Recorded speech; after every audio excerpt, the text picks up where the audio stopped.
Skubal, we told you yesterday it was going to be 2 to 3 months. That was the initial reporting on this loose bodies procedure that was done in his left elbow. Well, none other than John Heyman, who's known to be 100% accurate in his reporting, #ArsonJudge is heading to San Francisco. He tweeted out yesterday, quote, Tarik Skubal elbow surgery was such a success he could start working out within days. And 2 months is even seen as a conservative estimate for the two-time Cy Young winner to return. 4 to 6 weeks possible. One relatively small loose body was removed. You read that, and ideally it's like, oh, wow. Like, awesome. Great news for the Tigers. And then I think about who it is. It's John Heyman, who's not necessarily known for, well, let's just say he's known for being a mouthpiece for the agents. Kind of got that repertoire in his bag. I start to think about it a little bit more. Scott Boras is involved in this too, and then I'm thinking in my head, I'm hoping this is true, but John Heyman plus a Scott Boras client plus an oddly glowing update where it's like the best case scenario, everything's great.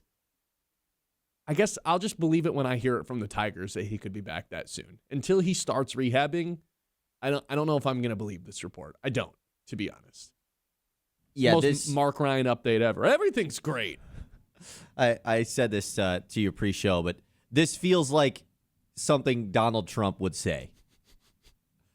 It's true. The surgery was such a success. It's actually the biggest success in the ever. History of surgeries. It's the best surgery ever in the history of surgery. That's the wording on this. He literally says the Tarik Skubal surgery was such a success. Okay, man. You start working out within days. What are we talking about? Such a success. Who the hell's working out within days this of a was the best elbow surgery ever. Like, what?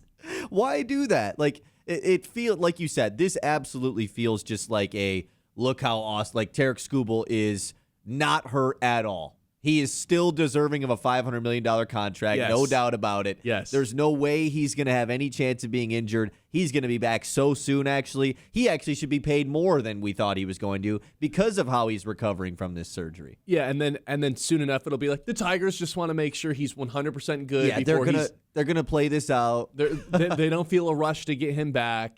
That's how it's going to be. Like if I had to guess, Scott Boras was like, "Hey, John Heyman, I'll slip you scratch my back. I'll scratch yours, you scratch mine. If you just give the most positive update in the entire world, I want everyone to be well aware that this Tarik Skubal injury, no matter how it's feeling right now, about as good as it can possibly be. Just put that out there so everyone knows.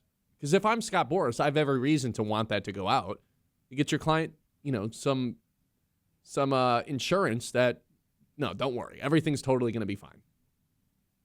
4 to 6 weeks, is that what he said? Or was it 6 to 8 weeks? 4 to 6 weeks, which is crazy. I mean, I just struggle to believe that. I struggle to believe it too. I think this is way more leaning on the propaganda side of things than I do believing that Tarik Skubal's actually going to come back in a month or 6 weeks. Well, and we say like the loose bodies, it actually is just loose body. Yeah, that's why the surgery was such a success. It was just one. This is the best case scenario for Tarik Skubal. Was this set up? Did they set it up to be like, oh no, he's going to be out for months. He might not return for the Tigers. And then they actually deep down knew like, yeah, this really isn't that bad. No, because I don't know. I anything to do with Tarik Skubal and Scott Boras, I guess at this point, who knows, man? It feels like everything that comes out of that camp, there's a motive behind it. And it's frustrating that you have to kind of like take a timeout and really think about it from all angles when in reality, like any other player on the Tigers, it's just like, yeah, let's just take their word for it. Unfortunately, Tarik Skubal and Scott Boras have gotten to a point where it's like, I don't really believe surface level anything that they say anymore. Now, nonetheless, though, like as much as we're saying that this is like a propaganda piece, this is good for the Tigers. Like there's nothing bad about this for the Tigers, right? The surgery went well, and it sounds like he might be back sooner rather than later. That's a good thing. I understand that, yes, we're being blinded to it, and Tigers fans that don't necessarily know the Scott Boras, John Heyman connection there might just be like, oh, let's go. He's going to be back so soon. Like they are trying to convince fans of this, but still, this is better than it being like, you know what, the surgery went bad. How often do we get that update, though, across sports? What update? The one we got? No, like, the surgery didn't go very well. I feel like that doesn't happen anymore. Yeah, but we get a lot. We get a lot of like, oh yeah, he'll be back in 2 weeks. Oh, 2 weeks goes by. He'll be back in a month. That's what I feel like we're currently going to be happening going with Justin towards. Verlander. Sure. We're actually getting a real timeline here, though. We're getting like something put in front of our face. Do we, or is it right now like the earliest we've heard is 4 weeks and the latest we've heard is 3 months? Because that's kind of where I'm thinking right now, where it's like, well, 4 weeks goes by and it's like, yeah, like we're just playing this cautiously. I think we're trending towards well, now you've put it in Tigers fans' heads that he could be back in a month, and realistically, he's not going to be back until 2.5 months. I think that's where we're heading, towards a frustrating path. Where like the Tigers are like, yeah, he's completing rehab, like we just want to get him back, and then Boris's camp is like, he could pitch tomorrow if he really wanted to. If push came to shove, he could pitch tomorrow.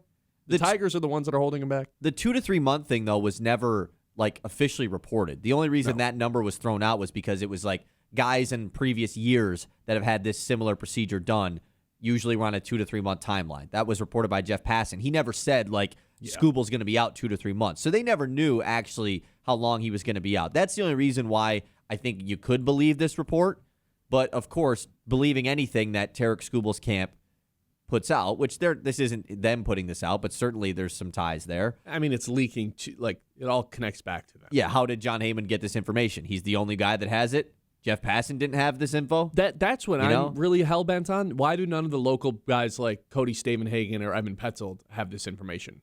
Like, if they start reporting, because it was clearly given to John Heyman, like tactically given to him. That's what I'm thinking. Like, if 100%. If national and local reporters were all saying like the same thing, yeah, we think he can be back sooner rather than later. I would imagine that's coming from the Tigers and Boris's camp, and that's why they're willing to write it. But the fact that it's just one John Heyman tweet, who again is kind of notoriously used as a mouthpiece for agents, that makes me be like, okay, until I hear this from the Tigers or some of the beat reporters, I think this is just Scott Boras talking through John Heyman's Twitter feed. Yeah, because he tweeted before the surgery just saying he's undergoing left elbow surgery today.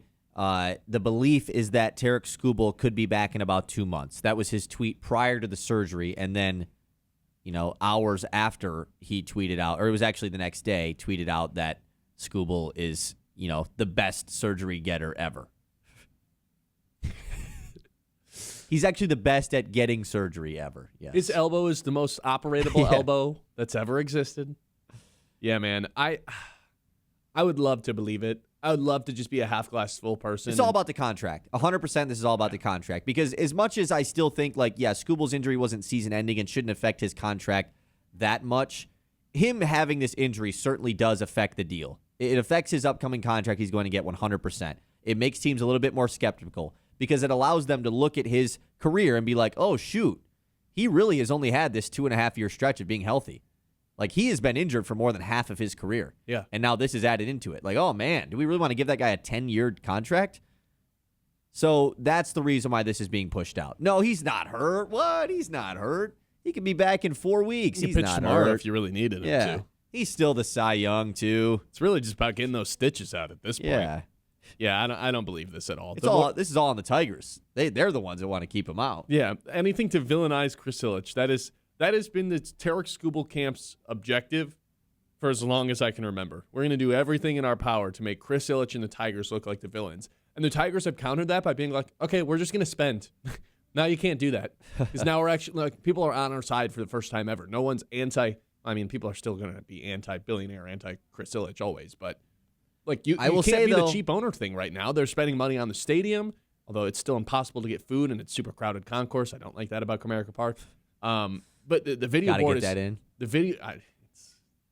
it's probably the worst venue in of the 3 arenas and stadiums in Detroit. Yeah, I mean, it's the oldest one. It's the oldest one. Is it? Yeah. Right? When did Ford Field open? Ford Field was after Comerica, right? Not by too much. Late 2000s, yeah. Or, early 2000s. Super Bowl was there in 2000. It opened in 2002. When did Comerica open? Comerica opened in 2000, I believe. Yeah, so similar time frames. And the Comerica Park opened, which we can't call it Comerica Park. Yeah, true. Much it's going to longer. be switched. Yeah, it's 2 years older. Yeah.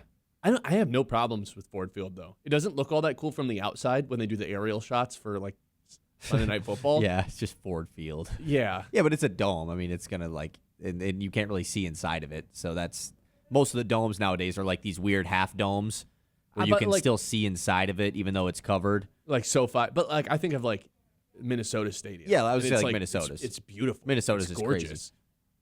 crazy. Ford Field and Comerica are both weird because it's like you're not even close to due for a new ballpark or anything like that, but like they're kind of outdated. Although you don't really see new baseball stadiums just being built all that often. True. All I will say though is It's just so hard to get food there. the more yeah, but there's not a bad seat in the house though. That's all. That I is will true. always vouch for that. But about going back to the Skubal side of things, the more days that go by, the less crazy the way Chris Ilitch has handled this situation looks. You know, that's just it. It keeps happening. I mean, you've more always and more said- continues to happen. You've always said you don't want to give him $40 million to pitch every 5 days. It's not even that. It's not even the $40 million. It's I don't want to be paying him for 10 years.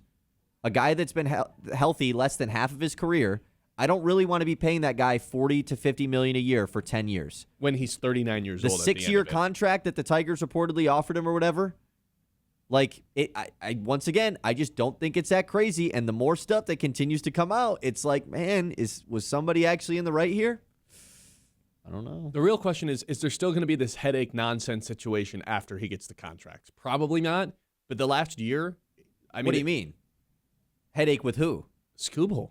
I mean, it hasn't been a fun last year with Skubal. After he gets his contract? Yeah. It's not going to be with the Tigers. No, I'm just saying in general.